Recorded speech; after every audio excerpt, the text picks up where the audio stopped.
טוב, אז נדבר קצת על פיברומיאלגיה ומה צריך לעשות כדי למגר את המחלה האיומה הזאת, תסמונת, לא משנה איך תקראו לזה. בטח לא משככי כאבים, בטח לא תרופות, וכל הדברים האלה רק מונע ממכם החלמה של הבעיה הזאת. אני רוצה להסביר לכם למה אתם מונעים מעצמכם החלמה. כן? אתם לוקחים כל מיני תרופות שמדכאות סימפטומים. אתם צריכים להבין שהפתרון הוא במקום אחר לגמרי. תראו מה קורה אצל חולה פיברומיאלגיה טיפוסי. כן? דלקת שתן מטורפת, החומצת שתן בתוך הגוף תקועה בתוך הרקמה, גם אם אתה משתן אותה היא עדיין תקועה בתוך הרקמה.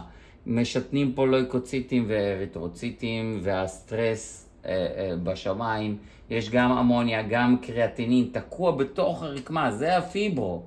0371, אם יש קריאטינין בתוך הרקמות והוא לא יוצא, כן, הוא נתקע בשריר, אז השריר כואב, אז אין מה לעשות. בטח שיש מה לעשות, צריך לפנות אותו משם, כן?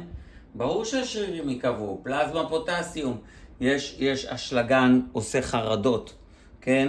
או כל הקטע הנפשי, אתם חושבים שהנפשי זה רק מהנפש, הנפשי זה גם מהפיזי. אז גם הקטע החרדתי מגיע משם, כן? כל האדומים האלה לא צריכים להיות. זה לא, אצל בן אדם רגיל אני לא אראה את זה, אלא אם כן הוא סובל מבעיות ואפילו לא יודע מזה. יראו כל מיני דברים, הנה. אז הדם לא זורם כמו שצריך ברקמות, חסר ניטריק אוקסייד, יש לו בעיית שינה, גם לא יושן טוב. הטריגליצרידים בשמיים, למה הטריגליצרידים עולים בפיברומיאלגיה? מעל 150 בדרך כלל, כי הכבד מייצר אותם יש מאין, כדי שתפיקו מהם אנרגיה, מהשומנים, כן? כל מיני דברים כאלה שקורים בתוכו, חסר ברזל, חסר מגנזיום, לא תטפלו, ויש חיידקים כמובן, ווירוסים וטפילים ומה לא, כן? ברגע שאני רואה תמונה של הכל אדום, הכל דברים אדומים, אני יודע חד משמעית שהפיברו הזה לא תלך לשום מקום אם תמשיכו לטפל כמו שטיפלתם.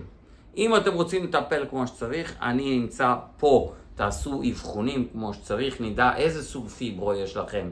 יש פיברו מבוסס תקלות הורמונליות, בלוטת ריס, בלוטת אדרנל, היפופיזה, היפותלמוס. יש פיברו שמבוסס, כמו שאמרתי, קריאטינין תקוע ברקמות, חומצת שתן תקוע ברקמות. ולמה? כי הדברים לא זזים, זה בדרך כלל כמה אוספים של כמה מחלות. יש פיברו שמבוסס סידן, יש פיברו מבוסס פרזיטים קנדידה. והפיברו האחרון, שאני אשים לכם פה איזה משהו, כדי שתראו את העדות שקיבלתי, היה מבוסס וירוסים וטפילים קשים מאוד, פיברו שאי אפשר לקום ממנו מהמיטה בכלל, כן? אבל אפשר להוציא את האנשים מהמצב הזה, במקום שישבו במיטה בלי סוף, להוציא אותם מזה. אני מיכאל בן דור, אני המאזן, קליניקה בהרצליה, תודה.